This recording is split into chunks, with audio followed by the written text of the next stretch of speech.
député. Je vous remercie. La parole est à Monsieur Paul Christophe pour le groupe Horizon. Merci Madame la Présidente. Ma question s'adresse au ministre de la Transition écologique et de la cohésion des territoires. Monsieur le ministre, le Nord, et tout particulièrement la 14e circonscription où je suis élu, connaît une renaissance utile et attendue de son secteur industriel. En plus de la défense de notre souveraineté industrielle et énergétique, ces nombreux projets en cours ou à venir permettront de créer plus de 20 000 emplois sur notre territoire d'ici 2030. Le grand port maritime de Dunkerque et le Dunkerquois dans son ensemble, et j'y associe d'ailleurs ma collègue Christine Decotz, vont ainsi devoir réaliser des aménagements importants pour répondre aux besoins. Cependant, certains de ces projets concernent pour partie des habitats écologiques et des zones humides soumises à des mesures compensatoires. Si personne ici n'oserait remettre en cause le dispositif prévu dans la doctrine éviter, réduire et compenser, celui-ci doit pour autant être pensé en amont du projet, en lien avec les collectivités locales et selon les spécificités du territoire.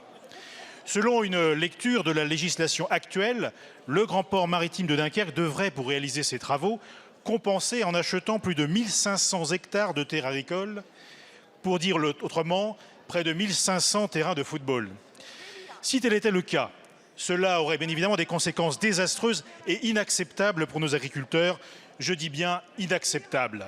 Rappelons que le Centre d'études et de prospective du ministère de l'Agriculture et de la Souveraineté alimentaire n'accorde qu'une faible plus-value environnementale aux compensations réalisées sur des terres agricoles.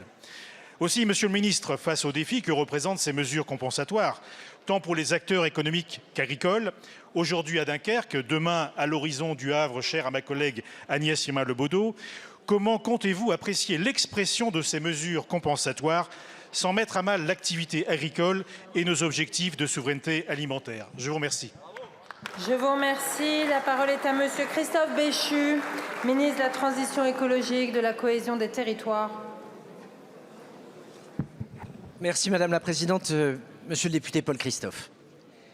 Merci pour cette question qui ne me surprend pas parce que nous avons déjà échangé 2 fois par téléphone au cours de ces dernières semaines et j'ai eu l'occasion de rencontrer la FRSEA, les jeunes agriculteurs, seul avec Agnès Pannier-Runacher, avec Marc Fesneau dans le cadre de déplacements dans le Pas-de-Calais, compte tenu du fait que le projet est à Dunkerque, mais les inquiétudes sur la compensation sont à proximité immédiate.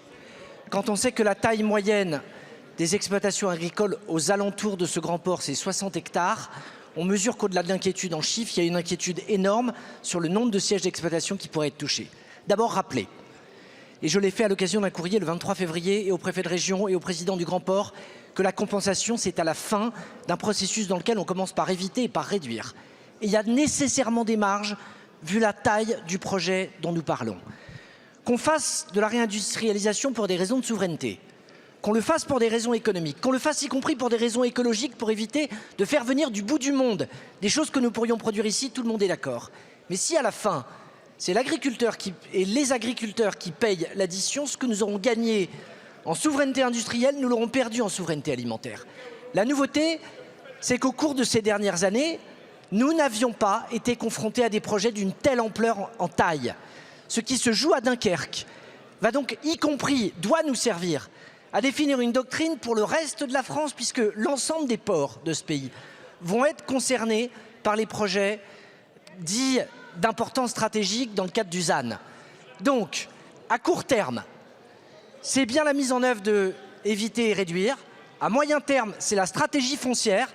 Et à plus long terme, c'est regarder comment des mesures de compensation agroécologique pourraient permettre, en particulier le long des points de captage, d'utiliser les obligations de compensation, non pas pour faire disparaître l'agriculture, mais pour la conforter. Je me rendrai dans quelques semaines spécifiquement du côté de Dunkerque pour évoquer le sujet.